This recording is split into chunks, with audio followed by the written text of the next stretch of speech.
Hello mga kalodi, andito tayo ngayon sa EDSA Robinson mga kalodi. Dito ginaganapan ang tournament ni Manny Pacquiao dito mga kalodi sa Robinson Galleria mga kalodi dito sa Along EDSA lang mga kalodi.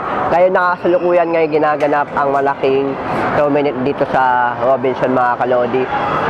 Grabe, panoodin natin ito mga kalodi. Sino-sino mga magagaling na chess master po dito mga kalodi. Yan, abangan natin ito mga kalodi. Samahan nyo ako i-vlog ito mga kalodi. Thank you so much mga kalodi. What this mga kalodi.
Hello mga kalodi, yan, marami na natatatalo, mayroon na mga nananalo ngayon, mga kalodi, ngayong umaga.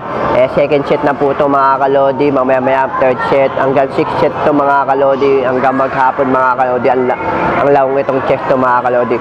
Grabe mga kalodi, nakaka-stress po ang mga laban, nakaka-palaisipan kung paano ka tumira. Pero kailangan mo talaga mag-isip dito, kung magkamali ka lang isang tira dito mga kalodi, maaari kang matalo sa isang tira mo lang ay kapag nagkamali ka dito mga kalodi. Kailangan bago ka tumira dito mga kalodi, kailangan mo muna mag-isip. Pero yung pag-iisip mo kailangan tama mga kalodi. Yeah mga kalodi, what this mga kalodi, panoodin natin ulit ito mga kalodi, ang mga laban nila mga kalodi.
Doon tayo ma'am, dito.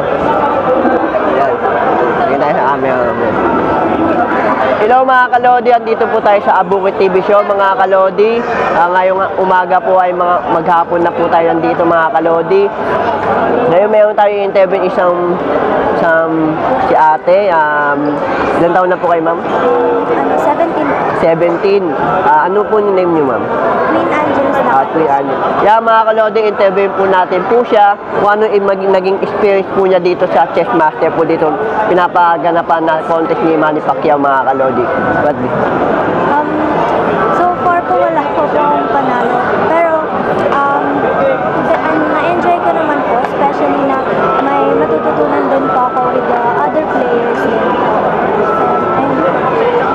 Sa ngayon sa palagay niyo po ngayong araw po mga kalodi, masasabi niyo po ba kahit pa paano makakarating po ba kayo sa championship kung sakali, kung papalawin po tayo? Parang mahirap mag-win sa championship kasi by time po siya. Pero sana po kahit pa paano manalo po kahit isang Anong pinaka-goal mo dito? Bakit ka sumali sa contest? To learn din po from other players since varsity po ako ng PCU po together with my teammates. Okay. Ngayon po mga kalodi, ano po ba masasabi niyo po sa mga kapwa nating kabataan na mga nahihilig sa cellphone at sa ngayon po ano masasabi po mas maging lumawak ang kanilang pag-iisip?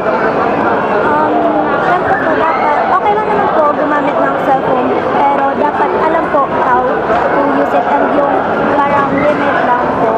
Tapos siyempre wag po pababayaan yung pag-aaral. Tapos gamitin din po yung gamitin po yung cellphone po sa studies and para po sa makakabuti po sa kanila. Ngayon po mga kalodi, ano niyo po masasuggest po sa mga kabataan gustong matuto din mag-chess?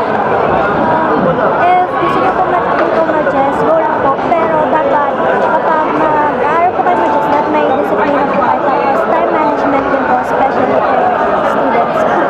Yeah. Maraming salamat po mga kalodi. Sana makating si ate ng championship. Sana palalanan po natin makarating po siya sa championship. Sana yung maging goal natin mga kalodi. Hindi nating isipin lagi mga kalodi, hanggang dito na lang tayo. Alam, meron tayong goal sa buhay. Ang goal natin ngayon dito sa chess mga kalodi, parang ganun din ang goal natin sa buhay. Kaya makarating tayo sa championship, ay maging goal natin, maging championship tayo. Kung sakali mapalain po kayo, ilabang kayo pang international mga kalodi, pwede ba yun? One day po, sana po.